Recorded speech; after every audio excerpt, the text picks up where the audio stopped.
সম্মানিত উলামায়ে কেরাম,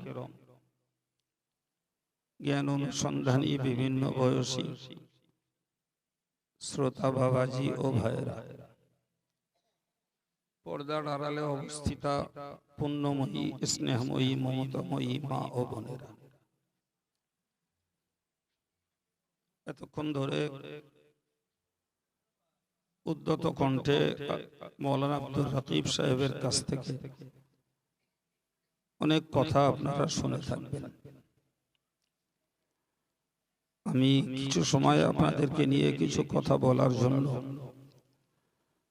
কোরআন শরীফের ছোট্ট একটু অংশ আপনাদের কাছে পড়েছি। আল্লাহ তৌফিক দিলে আয়াতটুকু সামনে রেখে কিছু কথা বলার নিয়ত করছি। আল্লাহ কবুল করেন, বলুন আমিন। ভাই, মাঝে মাঝে আমাদেরকে ইসলামের পক্ষে কোরআন হাদিস সম্বলিত কথা শুনতে হয়। কথা কানে পড়লে দিলটা জাগ্রত হয়, ভাটা পড়া হৃদয়গুলোই জোয়ার আসে। ফলে কোরআন হাদিস সম্বলিত আলোচনা ঈমানদার মুসলমানের জন্য একটি উপকারী সম্পদ। কোরআন শরীফে আল্লাহ বলেছেন, ওয়াযাক্কির, ওগো নবী তুমি ওয়াজ করো, উপদেশ দাও।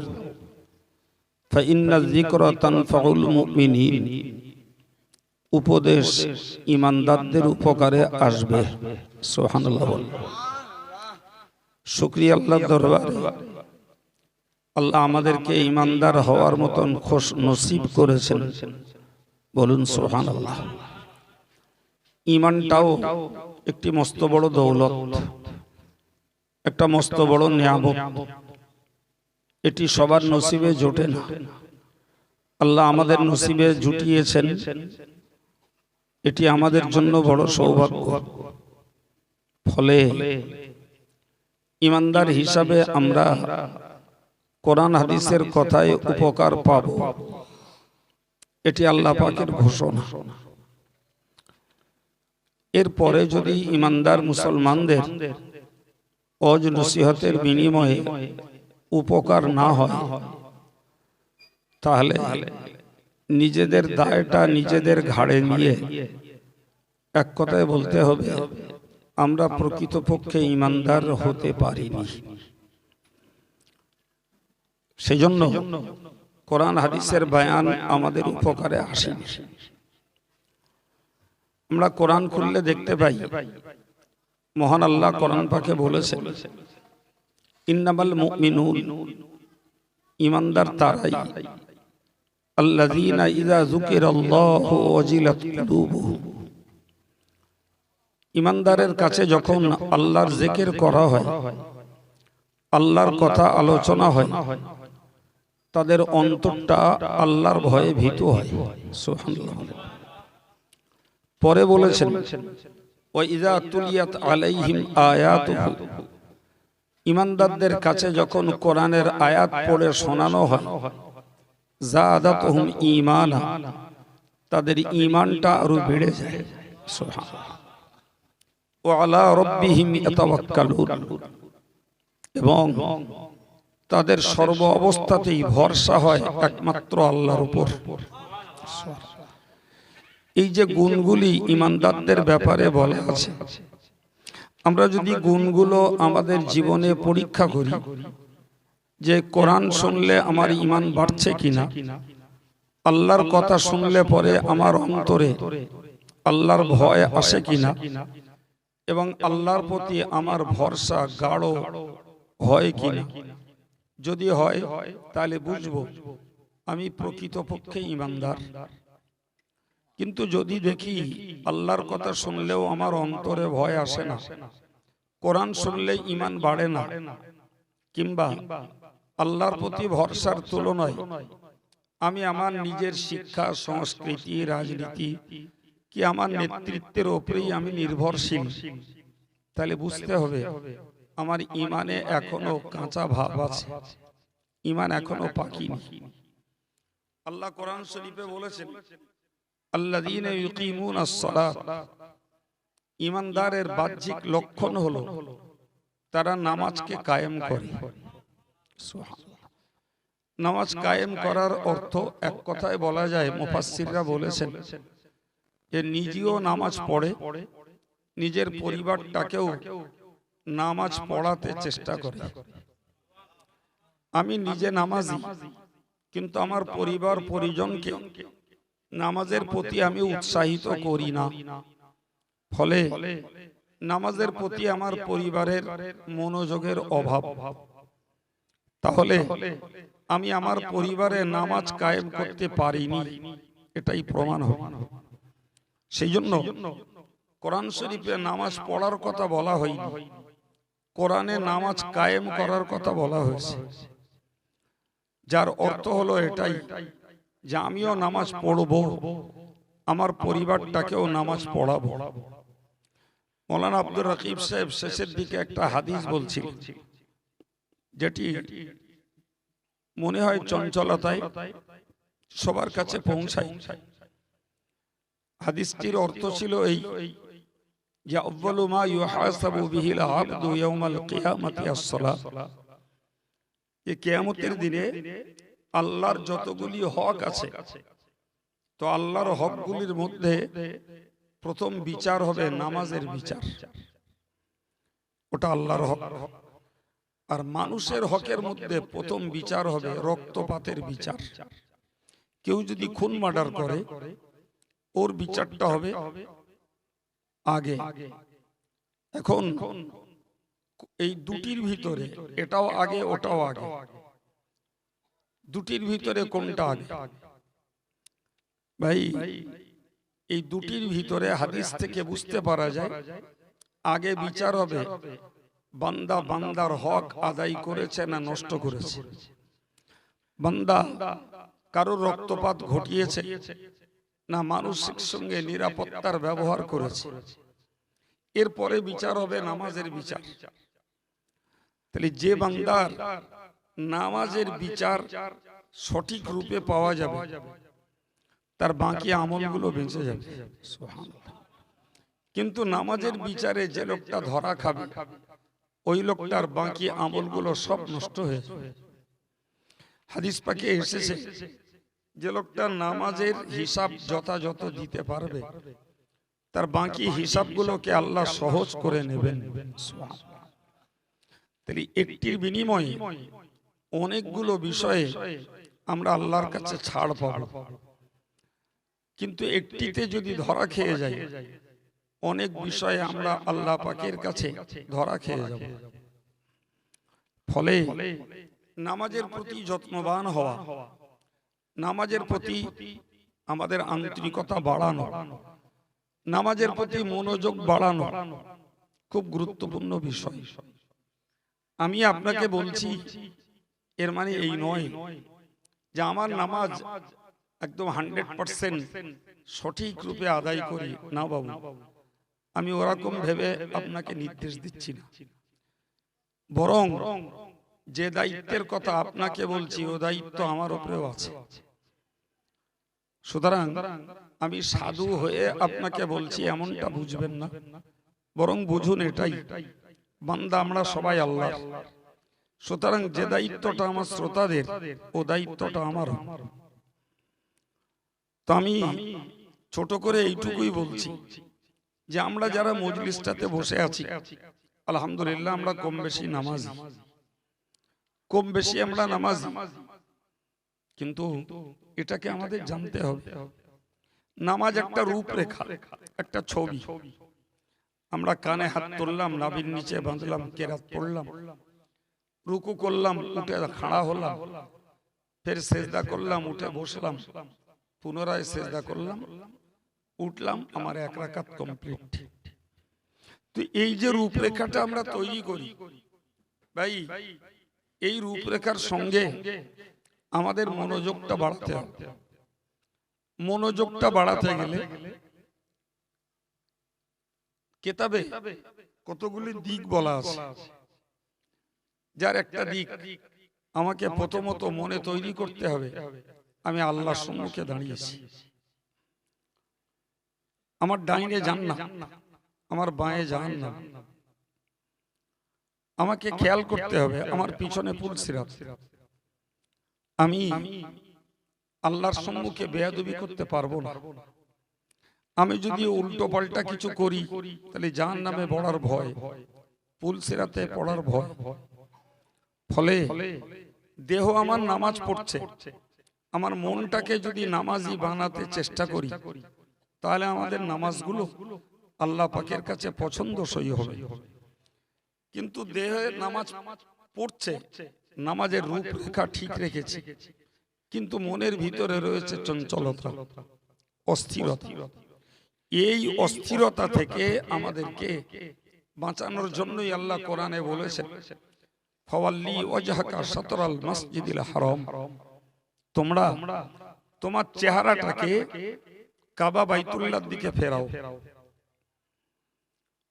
কাবা বাইতুল্লাহর দিকে আল্লাহ বলেননি যে ফাওয়াল্লি ওয়াজহাকা ইলাল মাগরিব, তোমরা তোমাদের চেহারাটাকে পশ্চিম দিকে ফেরাও, এ কথা আল্লাহ বলেননি। আল্লাহ বলেছেন চেহারাটাকে কিবলার দিকে, কাবার দিকে ফেরাও। কাবা একটা ঘর, পশ্চিম দিকটা বিরাট এরিয়া, তার মধ্যে একটা ঘর কাবা। আমার মনটাকে যদি আমি ওই ছোট্ট ঘরটার দিকে কেন্দ্রবিন্দু বানাই তাহলে আমার মন অস্থির হবে কম, লক্ষ্য আমার একটা জায়গা, মন চঞ্চল হবে কম। আমি যতক্ষণ নামাজে দাঁড়িয়ে আছি আমার নজরটা থাকবে সেজদার জায়গায়। আমি যদি ওই জায়গাটাকে নামাজের জন্য বরাদ্দ করি তাহলে আমার নজর এদিক ওদিকে ঘুরবে না, মন আমার অস্থির হবে না।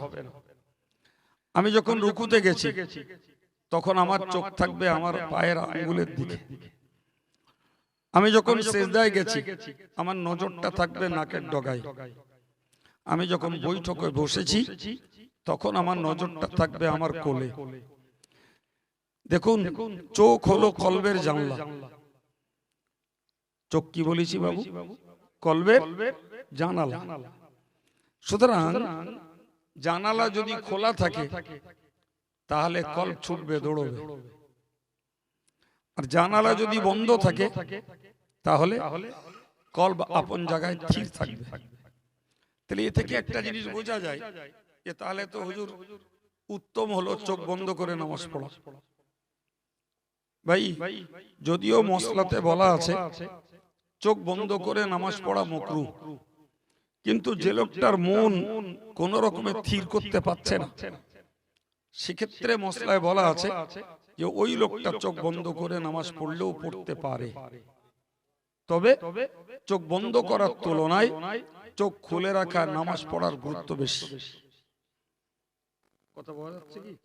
তবে যদি কোনো ব্যক্তি চোখ খোলা থাকার জন্য নামাজে মনোযোগটাকে ঠিক না রাখতে পারে ওই লোকটার জন্য ছাড় আছে। তিনি তার নামাজে মনোবৃত্তি বসানোর জন্য চোখ বন্ধ করে নামাজ পড়তে পারে। আমার বক্তব্য এই যে এক এক রুকুনে অর্থাৎ এক এক হালাতে দৃষ্টিটাকে এক এক জায়গায় রাখতে বলা আছে। এর একটাই কারণ, আমি যখন আমার চোখটাকে একটা জায়গায় নিবদ্ধ করব আমার মনটাও তখন শান্ত থাকবে।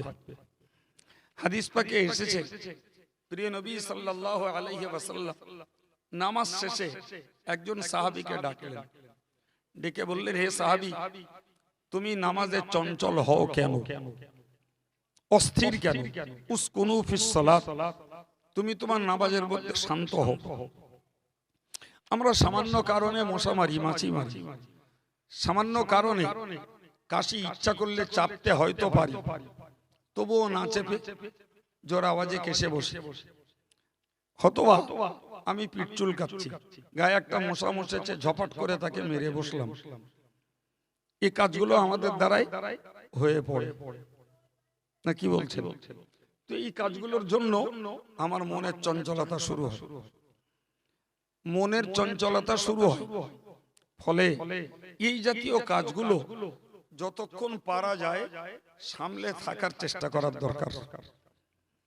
ভাই কথায় বলছি মাত্র, আমাদের দ্বারা হবে না, কিন্তু একটু শিক্ষা নিতে পারি আমরা। হযরত আলীর পায়ে তীর ফুটেছে, আলীর পায়ে তীর ফুটেছে, ওই তীরটাকে তার নামাজের বাইরে সাহাবারা বার করতে সাহস করেন। একটা তীর মানে তার ফলাটা ফুটেছে আর পিছন দিকটা এইভাবে আছে, তার মানে যখন টানা হবে এই দুটো আঁকড়াতে গোশত ছিঁড়ে বেরিয়ে আসবে, ওর নাম তীর। তো সবাই পরামর্শ করলেন যে এখন আর বার করা সম্ভব নয়, আলী নামাজে দাঁড়ালে তখন বার করা হবে। আল্লাহু আকবার। কি সিদ্ধান্ত তাদের! আলী নামাজে দাঁড়িয়েছেন, সাহাবায়ে কেরামেরা সেই তীর টেনে বার করে নিয়েছেন। আলী নামাজ শেষ করে বললেন, আমার তীর কোথায় গেল? পায়ে বেঁধেছিল। তো সবাই মিলে বললেন, আপনার তীর আপনার নামাজে রত অবস্থায় আমরা বার করে নিয়েছি। আল্লাহু আকবার। তো একটা ফোঁটা তীর নামাজ অবস্থায় বার করে নেওয়া হয়েছে, এতটুকু অনুভূতি তার আসেনি। সুবহানাল্লাহ। সে কি নামাজ, সে কি মন!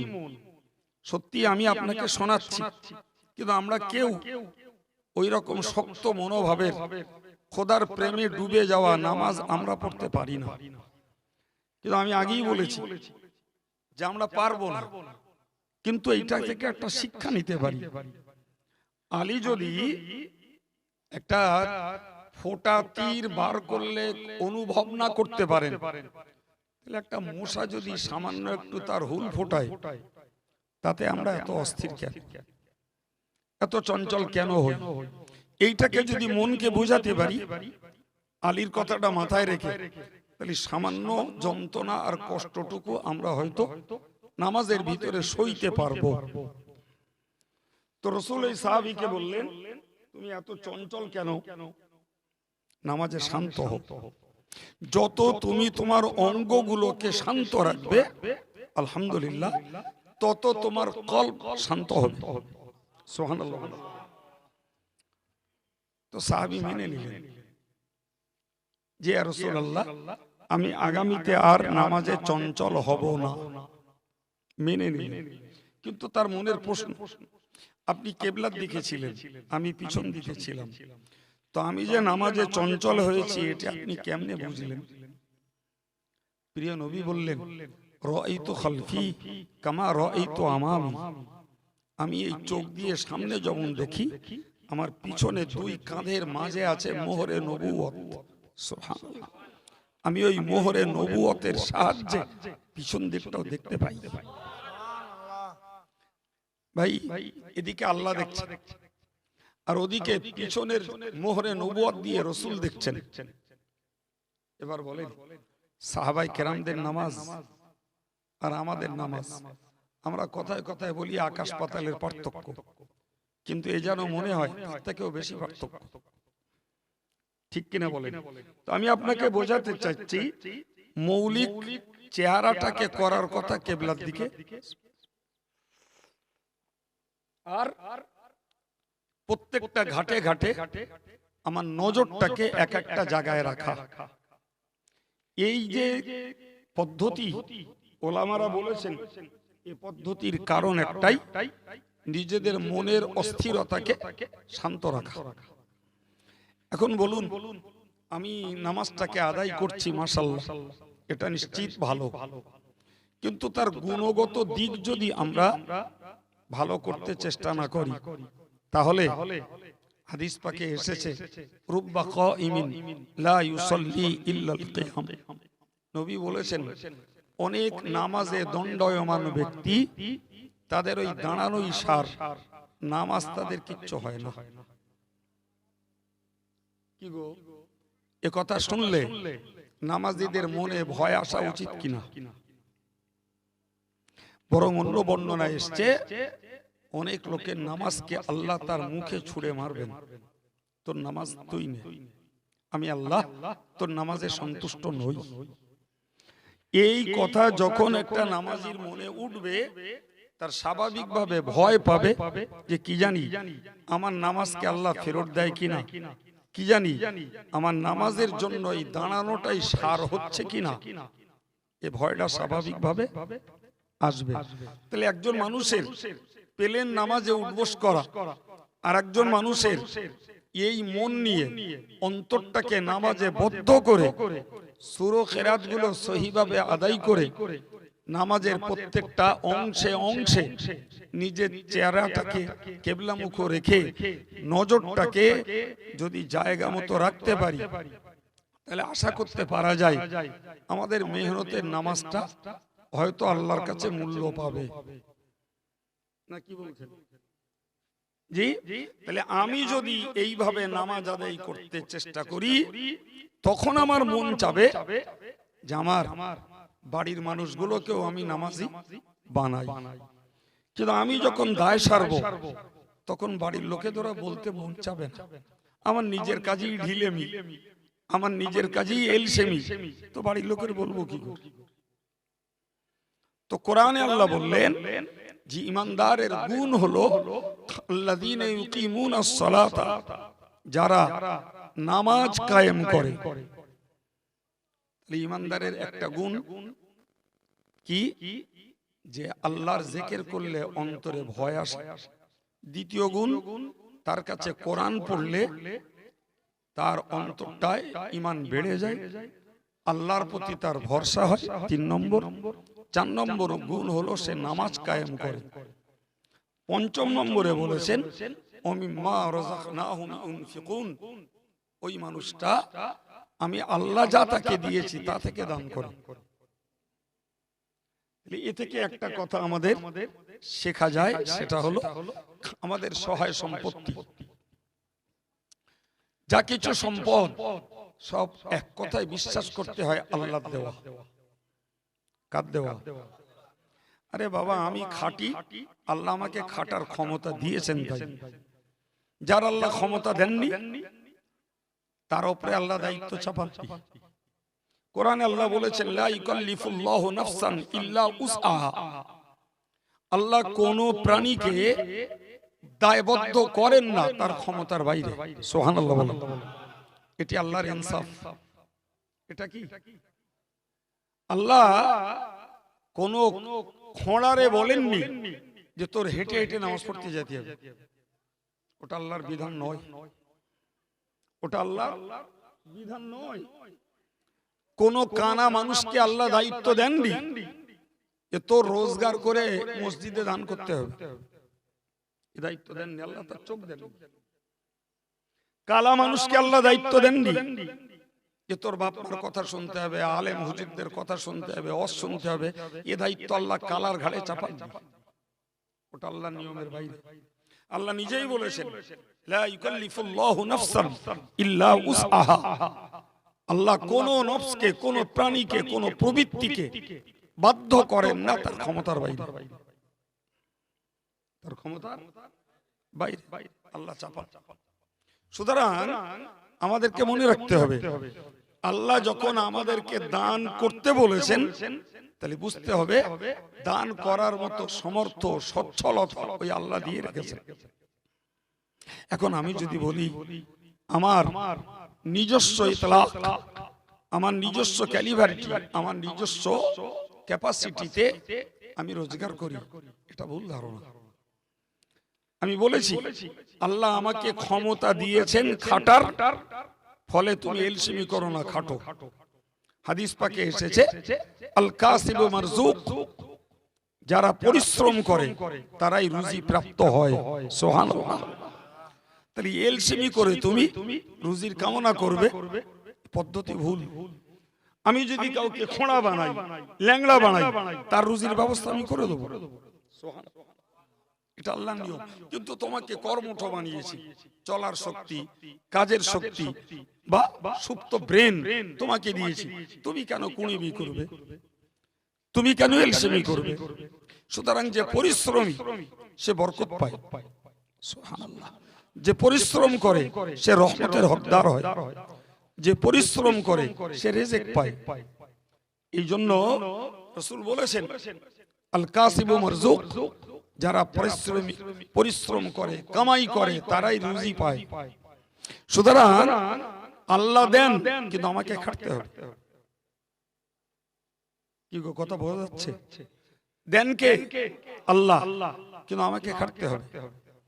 নাস্তিক মনোভাবের মানুষদের বক্তব্য হলো, আমরা বিশ্বাস করি আল্লাহ খাওয়ায়। কে খাওয়ায়? আচ্ছা, আল্লাহ খাওয়ায়, এই কথাটার যদি ব্যাখ্যা নেই যে প্রথমত রোজগার করতে হবে, দ্বিতীয়ত খাদ্যের মতো উপযুক্ত পাকাতে হবে, জি তো রোজগার করলাম আমি, নাউজুবিল্লাহ, খাদ্য পাকালাম আমি, আচ্ছা খাবারটা খুব সুন্দর করে টেস্টি করে মাখিয়ে গলায় দিলাম, গালে দিলাম, গলায় আটকে গেল, হয়ে গেল খাওয়া। কথা বলেন না? অনেক লোকের গলায় ভাত বাঁধে না, রুটি বাঁধে না, ভাইরে পানি দেও ছাড়ায় না, পানিও বেঁধে যায় গলায়, পানিও গলায় বাঁধে। কি বলছেন? তাহলে আমি সব অ্যারেঞ্জমেন্ট করেছি, এরপরে গালে দিয়েছি, সেই খাবার আমার গলায় আটকে গেছে, বুকে বেঁধে গেছে, পেটে যায়, আছে না নাই? এবার বলে, তুমি রোজগার করলে, তুমি রান্না পাকালে, গিলে ফেলে তোমার পেট তৃপ্তি করবে, গায়ের শক্তি বাড়াবে, কই গলায় আটকে গেলি, তোমার তো তখন ঘর ডাক বাট ডাক। কথা বলে, বাড়ির লোকেদের মুহূর্তের মধ্যে হসপিটালে নিয়ে যেতে হয়, না যায় না? ফলে আমাদেরকে স্বীকার করতে হয় যে আমাদের রিজিক আল্লাহ দেন, আমাদের আল্লাহ খাওয়ান। ঠিক না ভুল? নাস্তিক লোকের মনোভাব, নাস্তিক্য মনোভাবের লোকেদের কথা হলো যে আমি বসে থাকি, দেখে দিন আল্লাহ কেমন খাওয়ায়। কত বড় উদ্ভট, কত বড় অবুঝ। আরে তুই আল্লাহ খাওয়ায়, এটা তুমি বুঝতে রাজি না, তোমার বক্তব্য আমি খাটি তাই খাই, তাই বলে তো নাস্তিকরা, খাটে তাই খাই। আচ্ছা বলো তো বাবা, তুমি খাটলে তোমার অ্যাসিড আল্লাহ কম দেয়নি অনেক দেশে, সঙ্গে দেশে 750 কোলেস্ট্রল, 800 সুগার, খাবি খা, কেমন করে খাস? আছে খাওয়া বন্ধ হয়েছে? হাড়ে চর্বি জমে গেছে, খাও কেরাম বড় মাছ খাবা, গোশ খাবা, খাও। কোরআন তো মানো না, তোমার ডাক্তার তোমারে এমন অর্ডার দেবে, তখন মনে হবে দুদিন যদি বাঁচতে হয় তার চিংড়ি চুনো মাছ কোনে পাশ দেখ, পেট কি আর খাতে হবে না, কাজ হয়ে গিয়ে বাগদার জমানা শেষ, পুঁটি মাছ দেখ। তুমি কোন বিবেকে বলছো যে আমি খাটি তাই খাই? না, তুমি খাটো, আল্লাহ তোমার ক্ষমতা দিয়েছে তাই, কিন্তু ফলাফল আল্লাহর কাছে। এই জন্য আল্লাহ বললেন, অমিম্মা রাযাকনাহুম ইউনফিকুন, আমি আমার পক্ষ থেকে বান্দাকে যা দেই, ওই বান্দা তার থেকে আমার রাহে খরচ করে। তাহলে এ থেকে বুঝতে পারা গেল যে সমর্থ অনুযায়ী দান করাটাও একজন খাঁটি ইমানদারের গুণ। সুবহানাল্লাহ বলেন, খাঁটি ইমানদারের গুণ। কিন্তু মানুষ এত না শকর, যাকে দেশীয় বাংলায় বলে বিশ্বাসঘাতক, যখন পেয়ে যায় তখন আল্লাহরে ভুলে যায়, তখন আল্লাহরে ভুলে যায়। যতক্ষণ না পায় তখন আল্লাহর দ্বারস্থ হয়ে ঘ্যান ঘ্যান করে, কিন্তু যেই পায় আল্লাহর ভুলে যায়। ভাই, হাদিস শরীফে এসেছে, বনী ইসরাইল জাতির 3টে লোক, সঠিক খেয়ালে আসবে কিনা আল্লাহ জানে, হঠাৎ মনে পড়ল, আল্লাহ ভরসা করে শুরু করছি। কটা লোক বলেছি বাবু? 3টে লোক। একটা লোক টাক পড়া, মাথায় চুল টুল কিচ্ছু নেই। আরেকটা লোক কুষ্ঠ রোগী, আরেকটা লোক কালো। এই 3 ব্যক্তিরই আল্লাহ পাক পরীক্ষা করতে পাঠালেন ফেরেশতা। তো ফেরেশতা যে টাক পড়ারে বলল যে ভাই তোমার দুনিয়াতে কোনো কষ্ট কিছু আছে? তো বলল না, আমার কোনো কষ্ট কিচ্ছু নেই, শুধু একটাই কষ্ট, আমার মাথায় চুল নেই, লোকে আমার টেকো বলে, এইটাই মনের কষ্ট, এইটাই, তাছাড়া আমার কোনো কষ্ট নেই। এখন ফেরেশতাকে পাওয়ার দিয়েছেন তো আল্লাহ, এই ফেরেশতা টেকোর মাথায় ফু দিলে গোটা মাথাটা সুন্দর চুল গজিয়ে গেল। টেকোর তখন মাথা ঘুরে গেছে। তো মজার ব্যাপার, জীবনে ওষুধ খেয়ে সাধনা করে কত কিছু করেও চুল তুলতে পারলুম না, আরে ফকির এসে মাথায় ফু দিলে আর চুল উঠে গেল। ভালো যে, তাহলে তো ফকিরের কাছ থেকে কিছু পাওয়া যায়, ফকিরের মধ্যে কিছু আছে। জি, তো উনি তখন বললেন, ফেরেশতা বললেন যে ভাই আপনার আর কিছু চাহিদা?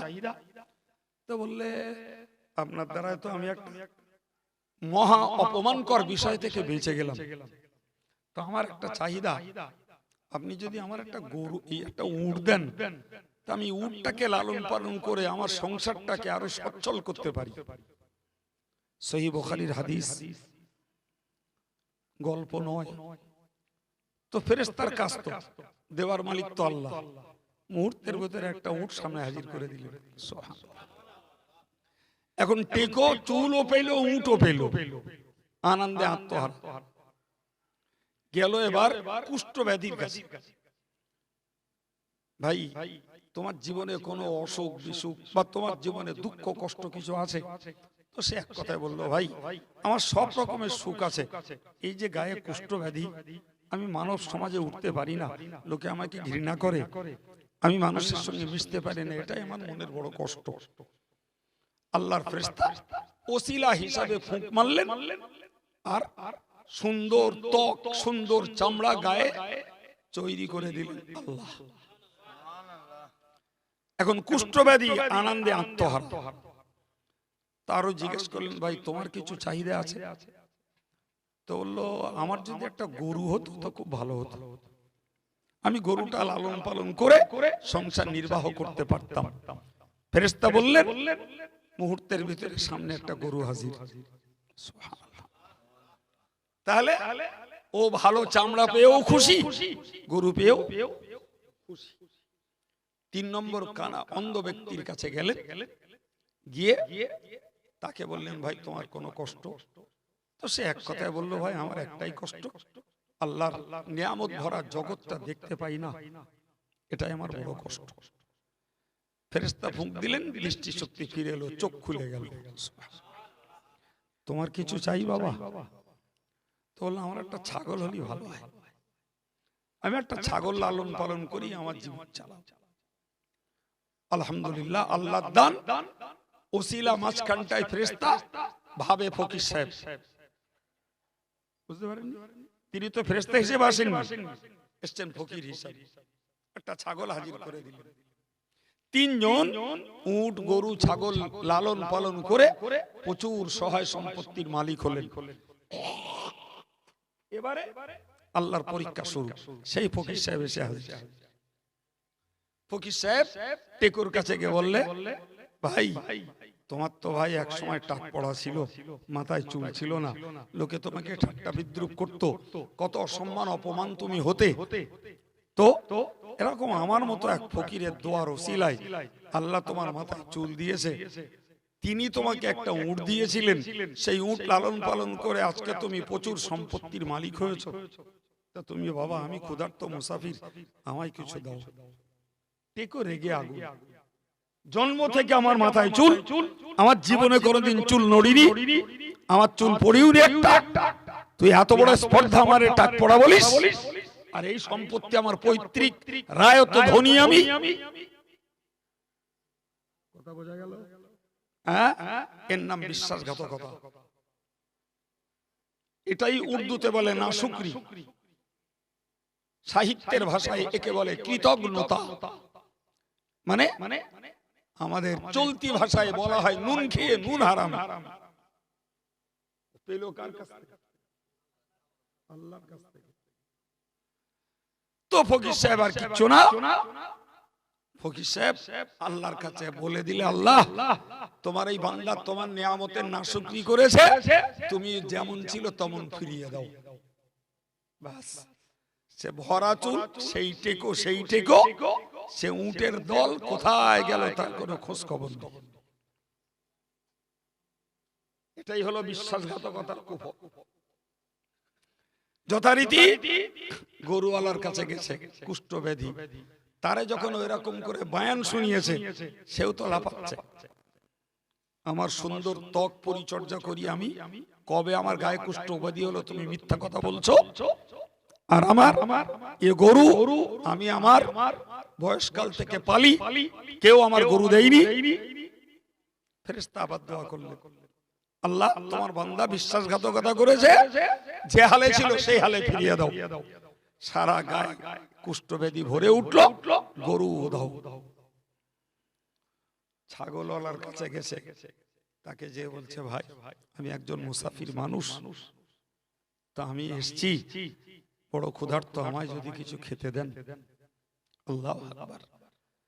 কানা তখন বলছে, ভাই আমি তোমার কি খেতে দেবো, আমার কিচ্ছু ছিল না, আমি চোখে দেখতেও পেতাম না, তোমার মতন এক ফকিরের দোয়ার ওসিলায় আল্লাহ আমার চোখ ভালো করেছে, আর এই ছাগলের পাল যা আছে তোমার মতন সেই ফকির সাহেব দিয়ে গেছিল, আল্লাহ তার থেকে এত বরকত দিয়েছে, তা তোমার সামান্য খাবার দিয়ে আমার মন পোষাবে না, তুমি সব নিয়ে চলে যাও, তাতেও আমার কোনো আপত্তি নেই।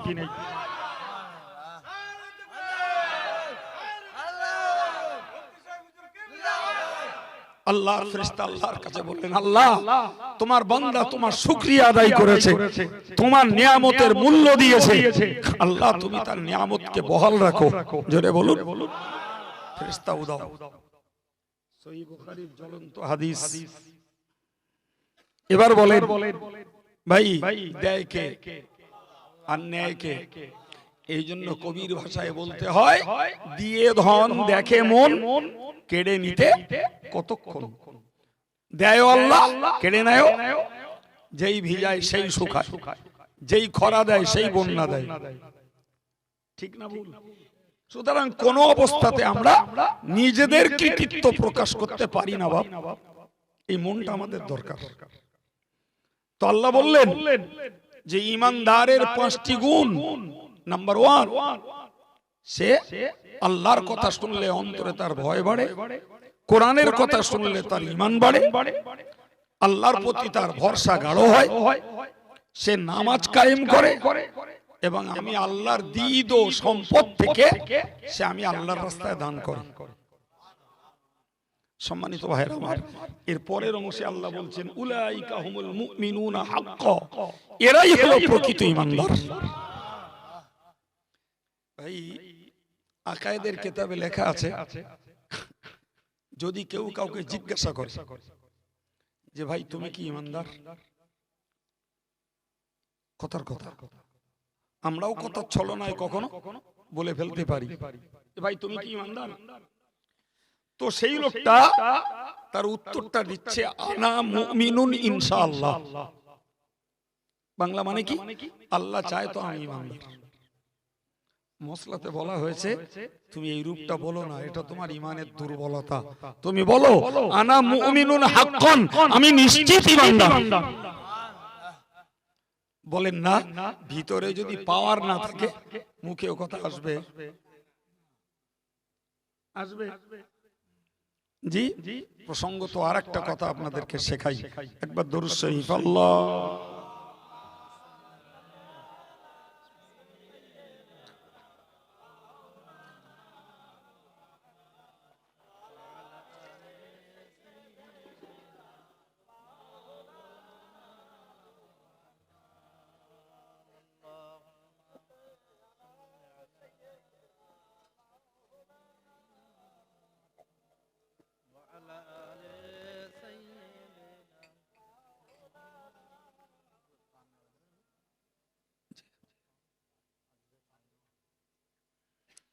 সম্মানিত ভাইরা আমার, একটা গুরুত্বপূর্ণ কথা বুঝুন। কোরআন শরীফে আল্লাহ বলেছেন, ক্বালাতিল আ'রাবু আমান্না, সেকালের কথা, তথা নবীর যুগের কথা। নবীর যুগের কথা পল্লী গাঁয়ের লোকেরা তারা বলতো আমরা ঈমান এনেছি। কি এনেছি? পল্লীর লোকেরা বলতো আমরা ঈমান এনেছি। আল্লাহ পাক তার নবীকে শিখিয়ে দিলেন, বললেন তুমি বলো কুল লাম তুমিনু, তোমরা ঈমান আনোনি। এরা ঈমান এনেছে না আনিনি, ব্যাপারটা তো সম্পূর্ণ ভিতরের ব্যাপার। সঠিক নিখুঁত জানেন আমার আল্লাহ। তো সেই আল্লাহ আমার নবীকে বলতে বলছেন তুমি বলো যে তোমরা ঈমান আনো, ওয়ালাকিন কুলু আসলামনা, বরং তোমরা বলো আমরা মুসলমান হয়েছি। কি হয়েছে? তাহলে দুটি কথার ভিতরে একটা মারাত্মক পার্থক্য আছে। আবার একবার কথাটাকে বুঝুন, সহজ হবে। পল্লী গ্রামের ওই জমানার লোকেরা তারা নবীর কাছে এসে বলতো আমরা ঈমান এনেছি। আর আল্লাহ আমার নবীকে বলতে বললেন তুমি ওদের বলো যে তোমরা ঈমান আনোনি, বরং তোমরা মুসলমান হয়েছো। তাহলে বোঝা গেল ঈমানদার আর মুসলমান দুটো পার্থক্য মনে হলো না? ঠিক কিনা বলেন? আসলে এই পার্থক্যের মৌলিকত্বটা হলো ঈমানের সম্পর্ক হলো কলবের সঙ্গে।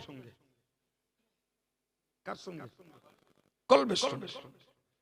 আর ইসলামের সম্পর্ক হলো এই অঙ্গের সঙ্গে।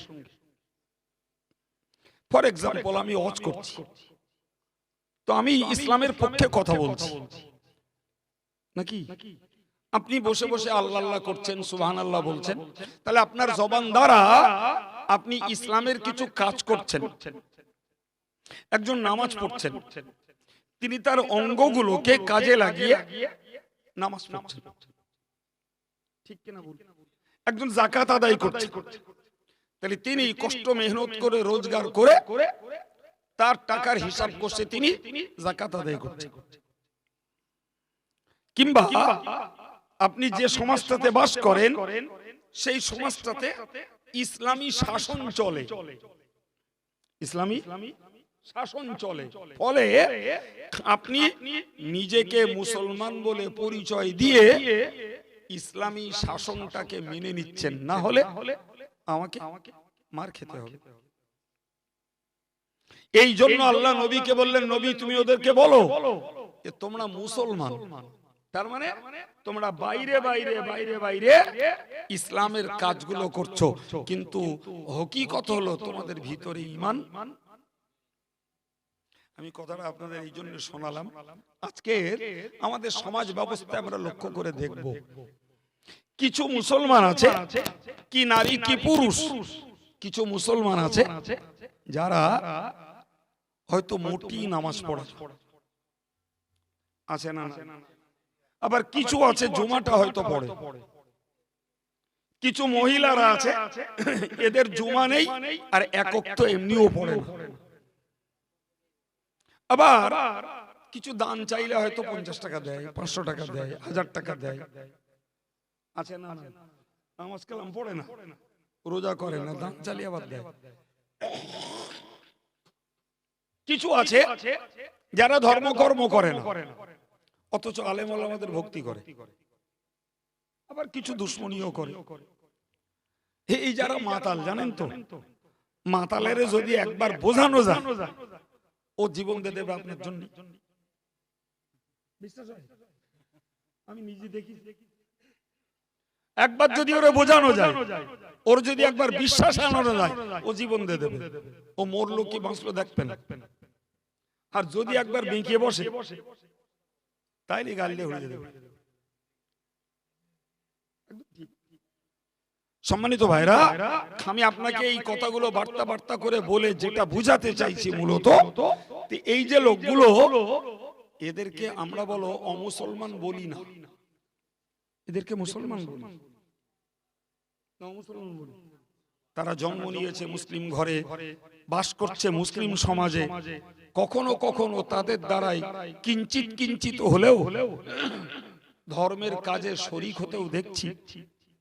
ফলে তাদেরকে আমরা কি বলছি? একদম কিন্তু ওই আয়াত অনুযায়ী বুঝতে পারা যায় ভাই তুই মুসলমান, তবে বলো তুই ভাই প্রকৃত ঈমানদার না। আমার কথা বোঝাতে পেরেছি? তুই মুসলমান বাবা, তবে প্রকৃত ঈমানদার। তুই যদি সত্যকারে দিল থেকে ঈমানদার হতিস, তাহলে কখনো ইসলামের এই কাজগুলো তোর দ্বারাই বাদ যেত না বাবা। তুই যখন এই কাজগুলো করিস না, তার মানে হলো তোর ভিতরে ঈমান এখনো মজবুত হয়নি। অতএব তোর মুখ থেকে বলা সম্ভব নয় আনা মুমিনুন হাক্কান, আমি নিশ্চিত ঈমানদার, এই কথা তার মুখ দিয়ে বেরোবে না। আমি এর আগে ওই কথা বলছিলাম না জি? কিন্তু একজন বোনাফাইড মুসল্লি, নিত্য নামাজি, শরীয়তের হুকুম আহকামকে যথাযথ পালন করে, আপনি তাকে জিজ্ঞাসা করবেন, সে হাক্কান শব্দটা না বললেও, হাক্কান মানে নিশ্চিত, এটা না বললেও প্লেন বলবে অবশ্যই ঈমানদার। কিন্তু যার ভিতরে আর বাইর দুটো দুরকম হয়ে গেছে, ওর মুখ থেকে বেরোবে না, ওর মুখ থেকে বেরোবে না। আল্লাহ বললেন উলাইকা হুমুল মুমিনুনা হাক্কা লাহুম দারাজাতুন ইনদা রাব্বিহিম ওয়া মাগফিরাতুন ওয়া রিজকুন কারীম। সুবহানাল্লাহ। আল্লাহ বললেন ওদের কয়েক গুণ, কয়েক দরজা ওদের রয়েছে। লাহুম দারাজাতুন ইনদা রাব্বিহিম, তাদের রবের কাছে তাদের রয়েছে কয়েক দরজা, মর্যাদা বেশি। কয়েক দরজা মর্যাদা বেশি। আর কি আছে?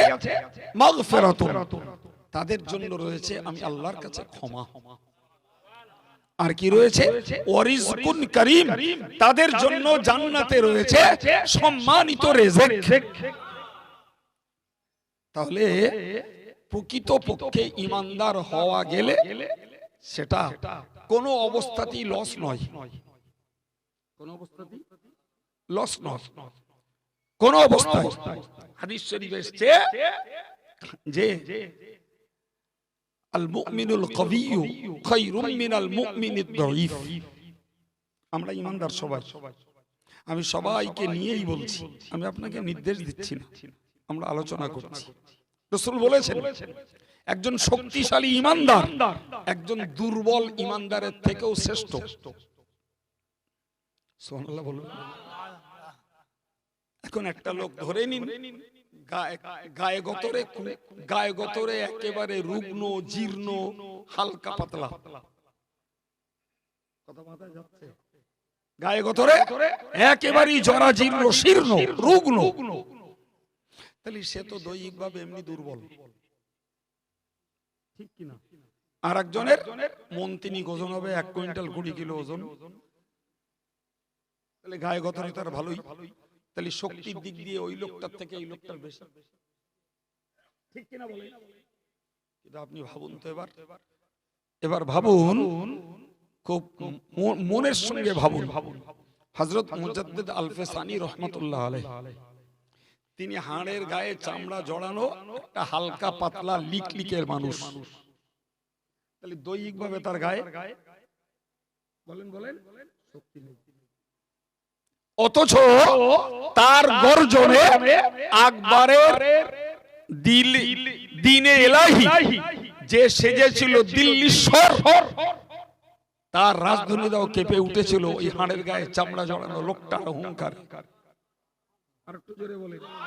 তাহলে বুঝতে হবে যে হাদিস শরীফে যেটা বলা আছে আল মুমিনুল কাবিয়্যু, শক্তিশালী ঈমানদার, এই শক্তি দেহের নয়, এই শক্তি হলো ঈমানি শক্তি। ঈমানি শক্তি যার যত বেশি সে তত শ্রেষ্ঠ। সুবহানাল্লাহ। ঈমানি শক্তিতে যে যত দুর্বল ভাই, তার থেকেও অনেক বেশি মর্যাদার শক্তিশালী ঈমানদারটা। শক্তিটা কিসের বুঝিয়েছি বাবু? ঈমানি শক্তি, গায়ের শক্তি। আপনি একটা একটা করে খোঁজ নিলে দেখতে পাবেন জি, রাজশক্তির মোকাবেলায় দাঁড়িয়েছে মুজাদ্দিদ আল-ফিসানি, রাজশক্তির মোকাবেলায় দাঁড়িয়েছেন ইমাম আহমদ ইবনে হাম্বল, রাজশক্তির মোকাবেলা করেছেন হযরত ইমামে আজম আবু হানিফা রাহিমাহুল্লাহ, রাজশক্তির মোকাবেলায় টিকেছেন ইমাম বুখারী রাহমাতুল্লাহ আলাইহি।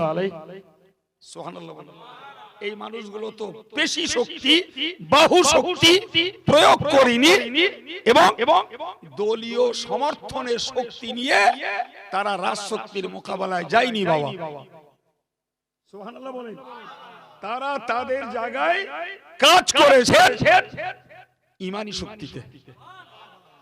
কিসের শক্তিতে? ঈমানি শক্তিতে। সম্মানিত ভাইরা আমার, এই ঈমান যদি আমাদেরকে শক্ত করতে হয়, মজবুত করতে হয়, তাহলে ঈমান গাছের গোড়ায় একটু পানি ঢেলতে হবে।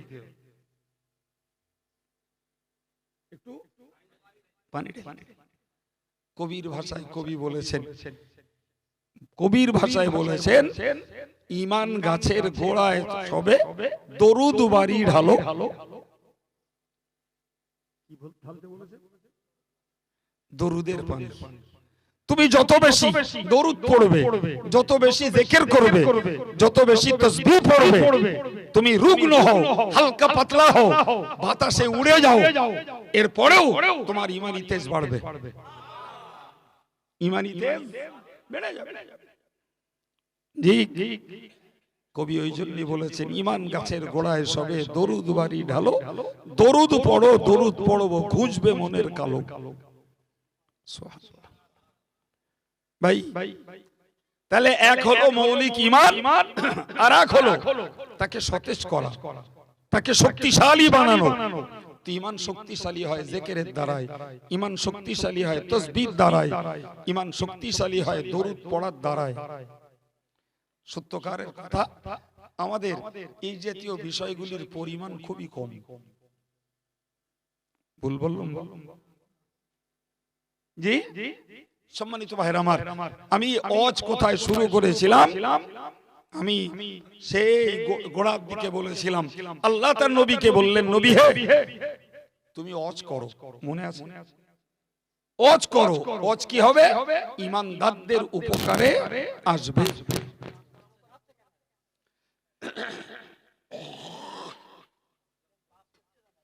মনে হচ্ছে লুজ কানেকশন, ইলেকট্রিক পাওয়ার কমাচ্ছে। ইলেকট্রিক পাওয়ার কমালে রং হয়। আমরা মাঝে মধ্যে শুনতে পাই, তো ওই জন্য আমার কিছু মনে হচ্ছে না। ওই মাঝে মধ্যে এরকম জলসায় শোনা যায় আর কি, এরকম মেঘ ডাকা মতন আওয়াজ হুড়মুড় করে ওঠে। ওই জন্য আমি বুঝতে পারছি যে এরকম কিছু হচ্ছে।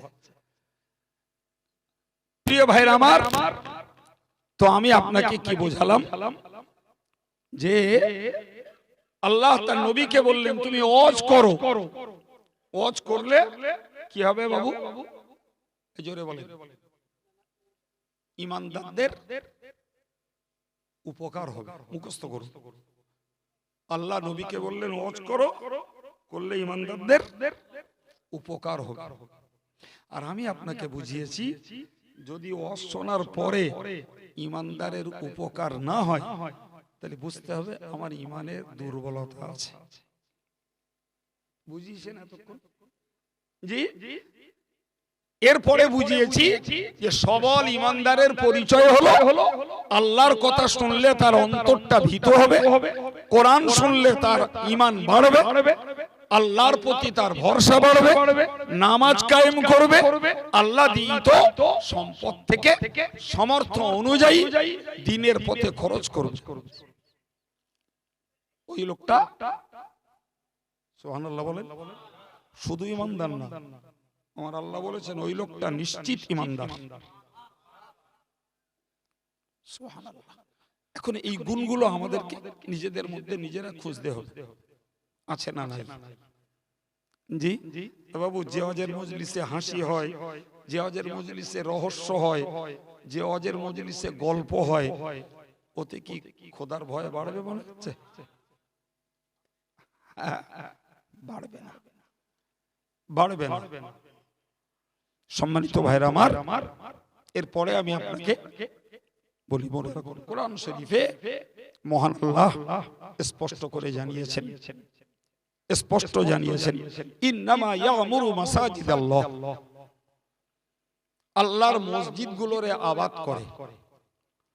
আবাদ মানে চালু রাখা, আবাদ মানে আমরা ছোটবেলায় শুনতাম এই দিক সব আবাদ, হ্যাঁ সব আবাদ। তার মানে আমাদের বোঝানো হতো আবাদ মানে জঙ্গল, এইসব আবাদ মানে সেদিকে বাঘ পাওয়া যায়। আমি নিজেও ও ঘোলে পড়িস। চাঁপালি আমাদের আত্মীয় ছিল, বাচ্চা দাদাদের আত্মীয়। নাম বললে বুঝবেন, নাম বলতে দোষ নেই। আলহাজ মরহুম আব্দুর রহিম সাহেব, ওই লোক যেত, আমরা বলতাম আবাদে দাদা। কি বলতো? আবাদে দাদা। আমাদের খুব যত্ন করত। তো ও লোক গেলি 2-4 দিন থাকতো। আমরা ও লোকের কাছে যেত, ভাই চল চল আবাদে দাদাই এসে বাঘের গল্প বলবেন, চল। এখন দেখতে পাচ্ছি সে চাঁপালি, রিয়েলি বলছি, একদম বাস্তব। এই শব্দটা ভুল শোনানো হতো। আবাদ মানে জঙ্গল নয়, আবাদ মানে ব্যবহার্য জায়গা, চালু জায়গা, তাকেই বলে আবাদ। আগে ভুল শোনানো হতো, কি বলা হতো? আবাদ মানে জঙ্গল, সেখানে মানুষজন নিয়ে ঘর বাড়ি নিয়ে ফাঁকা ফাঁকা জায়গা, বাঘ ভাল্লুকির বাস, এইসব হচ্ছে আবাদ। না, আবাদ মানে হলো চালু জায়গা, ব্যবহার্য জায়গা, যে জায়গা সংস্কার হয়েছে তারই নাম আবাদ। আমার আল্লাহ বললেন ইন্নামা ইয়ামুরু মাসাজিদাল্লাহ, আল্লাহর মসজিদগুলোরে আবাদ করে। সুবহানাল্লাহ বলেন। তার মানে মসজিদগুলোকে চালু রাখে, মসজিদগুলোকে কাজে লাগায়, মসজিদগুলোকে ব্যবহার করে কারা? মান আমানা বিল্লাহি ওয়াল ইয়াউমিল আখির ওয়া আকামাস সালাত ওয়া আতাজ যাকাত ওয়া লাম ইয়াখশা ইল্লাল্লাহ। সুবহানাল্লাহ বলেন। কি বললেন? আল্লাহর মসজিদগুলোকে চালু রাখে কারা? যারা ঈমানদার। সুবহানাল্লাহ বলেন। যারা ঈমানদার তারাই মসজিদকে কার্যকর করে। সুবহানাল্লাহ বলেন। ভাই এখন বলুন, ঈমানদার বলে পরিচয় দিচ্ছে অথচ মসজিদে যায় না।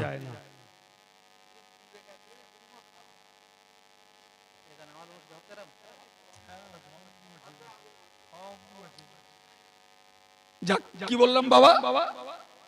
আল্লাহর কথাটাকে মাথায় নেন। মসজিদ আবাদ করে কারা? জোরে বলেন কারা? ঈমানদাররা। এখন যদি এক শ্রেণীর পুরুষ মসজিদে না যায় তাহলে বুঝতে হবে ওরা মসজিদ যখন আবাদ করছে না, মসজিদ যখন ওরা নামাজের জন্য ব্যবহার করছে না, তার মানে কি? ঈমানের ঘাটতি।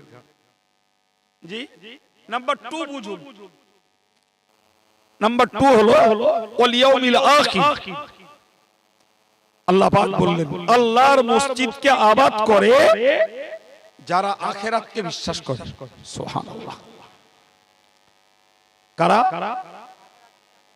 যারা পরজগৎটাকে বিশ্বাস করে। ইসরাফিলের সিংহা ফুৎকার থেকে শুরু পরজগতের পিরিয়ড, ওই কালটাকে বিশ্বাস করে, তারাই আল্লাহর মসজিদকে আবাদ করে। সুবহানাল্লাহ। আল্লাহ কোরআনের অন্য জায়গায় বলেছেন ওয়াবিল আখিরাতি হুম ইউকিনুন। যে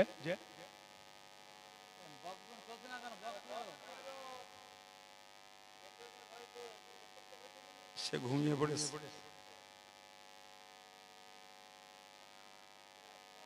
দেখ বাবা, তার ছাড়িয়ে গেছে।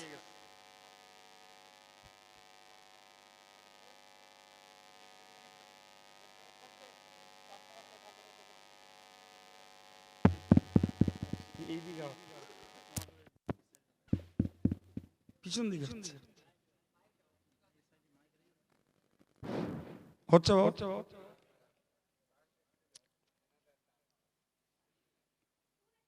কি বললাম? আয়াতটুকু খুব গুরুত্বের সঙ্গে বুঝুন। আল্লাহর মসজিদকে কাজে লাগায়, ব্যবহার করে কারা? ঈমানদাররা। 2 নম্বরে আল্লাহ বললেন যারা আখিরাতে বিশ্বাসী তারাই মসজিদকে আবাদ করে। সুবহানাল্লাহ। কোরআনে আল্লাহ মুত্তাকিন তথা যাদের জন্য আল্লাহ জান্নাত দেবেন বলেছেন তাদের একটা গুণ বলেছেন ওয়াবিল আখিরাতি হুম ইউকিনুন, তারা আখিরাতকে দৃঢ়তার সঙ্গে বিশ্বাস করে। সুবহানাল্লাহ। কাফেররা তো আখিরাতকে বিশ্বাস করত না, কবর থেকে উঠতে হবে এটা তারা বিশ্বাস করত না। তো ঈমানদারকে তাদের উল্টো দৃঢ়ভাবে, শক্তভাবে, কঠিনভাবে বিশ্বাস করতে হবে যে আমাদের জন্য পরজগৎ রয়েছে, যা শুরু কখন থেকে বলেছি বাবু? ইসরাফিল আলাইহিস সালাম ফুঁক দেবেন যখন, তখন থেকে পরজগতের স্টার্টিং শুরু। তাহলে ঈমানদারদের অত্যন্ত দৃঢ়ভাবে বিশ্বাস করতে হবে যে পরজগৎ বলে আরেকটি জগৎ আমাদের জন্য রয়েছে। আমার কাছে কখনো শুনে থাকবেন, আমি একবার মনে করিয়ে দিচ্ছি, আমরা ছিলাম আলামে আরওয়াহে, যার নাম আত্মার জগৎ। এখন আছে আমরা আলামে দুনিয়া, এর নাম পার্থিব জগৎ। এরপরে যাব আলামে বারজাখ, যার নাম মধ্য জগৎ। এরপরে উঠবো আমরা আলামে আখিরাতে, যার নাম পরজগৎ। সুতরাং যারা পরজগতে বিশ্বাসী, আমার হিসাব নিকাশ হবে, আমাকে নেকির জন্য পুরস্কৃত করা হবে, পাপের জন্য আমাকে শাস্তি দেয়া হবে, এই বিশ্বাস যাদের রয়েছে তারা মসজিদে না যেয়ে থাকতে পারে না। সুবহানাল্লাহ।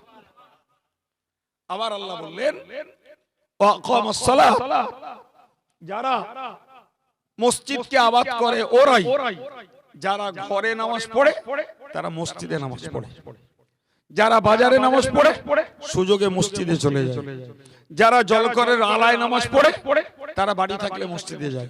সুবহানাল্লাহ। তাহলে নামাজটাকে পার্সোনালি আগে আমলে আনতে হবে, তখনই তার ভিতরে মসজিদে যাওয়ার টান আসবে। কিন্তু মূলত যে নামাজ পড়ে না, এটা খোসামত করলে অন্তত জুমাটা পড় ভাই, জুমাটা কিছুদিন পড়লো, তা সেই যখন পড়তেছিস তা 5 ওয়াক্তটা ধর, খোসামত করতে হয়। কিন্তু ও যদি ঘরে আগে থেকে নামাজ পড়ায় অভ্যস্ত হতো, ওকে আর খোসামত করা লাগতো না, বিনা খোসামতে নিজের টানে নিয়ে মসজিদে যেত। ভাই কথা প্রসঙ্গে বলছি, হাদিস শরীফে এসেছে রাসূল বলেছেন আল মুমিনু ফিল মসজিদ, ঈমানদার যখন মসজিদে যায় তার হালাত হয়, ঈমানদারের হালাত কাসামাকি ফিল মা, মাছ যেমন পানিতে বিচরণ করে, পানি ছাড়া মাছের জীবন বাঁচে না, ঈমানদার প্রকৃতপক্ষে মসজিদ মহব্বত ছাড়া বাঁচতে পারে না। জি, তো যারা নিজের টানে মসজিদে যায়, সেখানে যদি ইমাম সাহেব 5 মিনিট কথা বেশি বলে, 2 মিনিট যদি দোয়া লম্বা করে, তাহলে তার ছটফটা নিয়ে আসে না, খুব সহজ কথা। কিন্তু যার খোসামত করে নিয়ে যেতে হয়, ওর 5 মিনিট বক্তৃতা বেশি হলে, দোয়া 2 মিনিট বেশি হলে, ও পিস্টান মারে আর বলে চল চল, ইমাম সাহেব খিদে লাগেনি, আমাকে খিদে লেগেছে, বেরিয়ে পড়বি। আসলে ওর মনের টানে যায়, ও গেছে পারিপার্শ্বিকতায়, সামাজিকতা রক্ষা করতে। রাসূলের হাদিস, ঈমানদার যখন মসজিদে ওঠে তার হাল হয় পানিতে বিচরণকারী মাছের মতো। সুবহানাল্লাহ। তার মানে মাছ যেমন পানি পেলে বাইরে বেরোতে চায় না, ঈমানদার তেমন মসজিদ পেলে আর বাইরে বেরোতে। সুবহানাল্লাহ। তারপরেও আমাদের বাইরে বেরোতে হয়, কারণ আমাদের কাজের ডিউটি আছে, রোজগারের দায়িত্ব আছে। আল্লাহ আমাদেরকে অকর্মণ্য বানাননি। খোদা আল্লাহ বলেছেন ফাইদা কুদিয়াতিস সালাত, তোমাদের মসজিদে যখন নামাজ কমপ্লিট, ফান্তাশিরু ফিল আরদি, জমিনে ছড়িয়ে পড়ো, চলে যাও। তোমার চাষের কাজ, আরেকজনের সেলাইয়ের কাজ, আরেকজনের ব্যবসার কাজ, আরেকজনের জলকা চৌকি দেওয়া কাজ, যার যে কাজ আছে তুমি তোমার কাজে চলে যাও। তাহলে বোঝা গেল যে মসজিদ থেকে মসজিদে যেতেও নির্দেশ দিয়েছেন আল্লাহ, হালাল রোজগারের জন্য কাজের ময়দানে ঝাঁপিয়ে পড়তেও বলেছেন আল্লাহ। এই জিনিস বুঝতে হবে। আমি রোজগার করা বাদ দিয়ে আব্বা মা বিবি বাচ্চাদের ভরণ পোষণের দায় দায়িত্ব পালন করা বাদ দিয়ে শুধু তসবিহ পড়বো, হ্যাঁ, এর নাম ইসলাম না, ওর নাম ইসলাম না। লোটা কম্বল নিয়ে বেরিয়ে পড়লো, বউ যাচ্ছে ছাগল বানতি, ছেলে যাচ্ছে তাস পিটতি, মেয়ে যাচ্ছে ওদিকে মোবাইলে পরকিয়া করতি, আমি ওদিকে তসবিহ পড়ে বেড়াচ্ছি। কথা বলে এই ইসলাম আল্লাহ শেখাননি, এই ইসলাম নবী শেখাননি। নবী শিখিয়েছেন তুমি টাইমলি নামাজ পড়ো, টাইমলি রোজগার করো, তোমার অধীনস্থ যারা ওদের হক আদায় করো, ওদের ভরণ পোষণ তোমার দায়িত্ব, ওটা ফরজ। তোমার স্ত্রীকে পর্দার মধ্যে রেখে দিয়ে তার পেটের জ্বালা নিবারণ করা, তার পোশাকের অভাব মেটানো, তার রোগের চিকিৎসা করা, এটাও তোমার জন্য অপরিহার্য। তোমার বাচ্চাটাকে মানুষের মতো মানুষ করে গড়ে তুলতে চেষ্টা করাটাও তোমার জন্য আবশ্যক, ফরজ। তুমি ব্যক্তিগত ধর্ম করে সুফি দরবেশ হবা, তোমার পরিবারটা ধর্ম হারা হবে, এই ইসলাম আল্লাহ শেখাননি। এটা আল্লাহর শেখানো, নবীর শেখানো ইসলাম নয়, এটা কিছু মানুষের মন গড়া পদ্ধতি। সুতরাং কোরআনের বক্তব্য, নামাজ কমপ্লিট, তুমি জমিনে ছড়িয়ে পড়ো, ওয়াবতাগু মিন ফাদলিল্লাহ, আর আল্লাহ তোমার জন্য যে রিজিক বরাদ্দ রেখেছেন ওইটা কাজের ভিতর দিয়ে সন্ধান করো, ওইটা কাজের ভিতর দিয়ে একদম কাজের ভিতর দিয়ে সন্ধান করো। ফের শুধু কাজ করো না, আযকুরুল্লাহ কাসীরা, ওই কাজ করতে যেও আল্লাহকে বেশি করে স্মরণ রাখো। কাজ করছো মানে তুমি আল্লাহকে ভুলে যেও না। জি, তো আমার বক্তব্য, ইমানদার যখন মসজিদে ওঠে তার হাল হয় খাঁচায় পানিতে বিচরণকারী মাছের মতো। পরেরটা গায়ে লাগবে কারো কারো, আমি বলিনি, রাসূল বলছেন ওয়াল মুনাফিকু ফিল মসজিদ, মুনাফিক যখন মসজিদে যায় এর হাল হয় কাত্তাইরি ফিল কফাস, খাঁচায় বন্দী পাখির মতো। খাঁচায় বন্দী পাখির হাল কি? শুধু ওই নয়, আপনি তাকে চানা খেত দেন, পানি খেত দেন, দানা খেত দেন, খাবে, কিন্তু নজর বাইরে। দরজা খোলা পেলেই ওরে আর পাওয়া যাবে। আপনি আপনার দিক দিয়ে আপ্রাণ যত্ন করছেন, চানা দানা পানি সব পেয়ালায় করে করে ভিতরে দিয়ে রেখেছেন, ও ক্ষুধা পেলে খাচ্ছে, কিন্তু নজর ওর উড়ন্ত খোলা দিগন্তের দিকে। একবার দরজা খুলুন, ও আপনার প্রেমকে বুড়ি আঙুল দেখিয়ে উড়ে চলে যাবে।